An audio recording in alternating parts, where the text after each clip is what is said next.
Okay, so I wanted to make the Millennium Bug as a total monster movie, and I am, quite frankly, done with CGI as of right now. I'm really, really tired of CGI as an aesthetic. I like good CGI, you know, Peter Jackson's King Kong, et cetera, but I just want to see something different now. So I'm ready to go back to suitmation, miniatures, monsters, and that kind of thing, because I want to see it. And if nobody else wants to see it, you know, that's fine. But this movie I made specifically because I wanted to see it.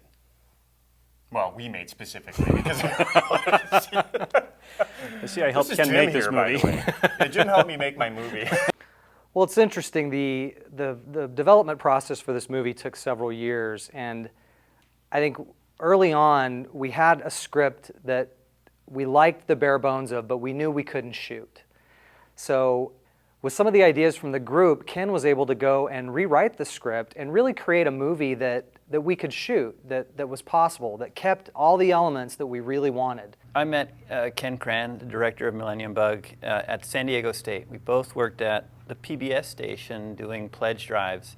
But during every lunchtime, this giant monster would appear on the whiteboard in the waiting room. And I was like, gosh, this guy has talent. Years passed, his brother, Jim Cran, shows up. He's borrowing a light or something, and he's like, yeah, we're going to do this horror film. It's like, oh, cool. You know, I had done a couple indie films at that point. I thought, oh, you know, 20-day little indie horror film. 85 days later. Well, actually, Ken was convinced that we could do the suit, and he needed to prove to us whether or not we actually could do the suit. So we said he had to prove it, because this is something we'd never done before, and before we go headlong into this giant production, let's see if we can even do a suit.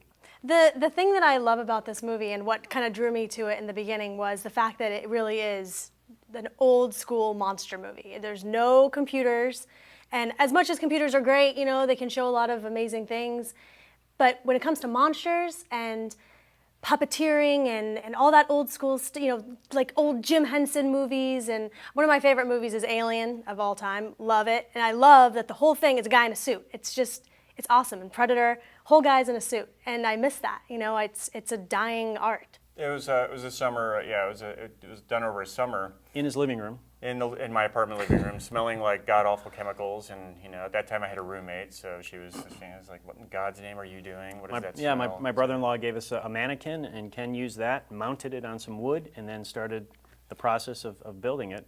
So the suit itself was not conventionally built. It was really just.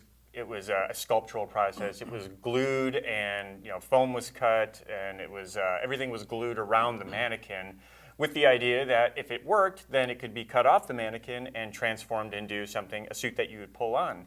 Well, I think also you need to mention that this suit test was intended as just that. It was just a test, and if this worked, then we'd make another suit, a better suit.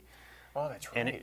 And it turned out to be the suit that was actually used for the film. The prototype turned out to be the actual suit. I forgot all about that. Yeah. What do we think the Millennium Bug was? I thought it was a big computer monster.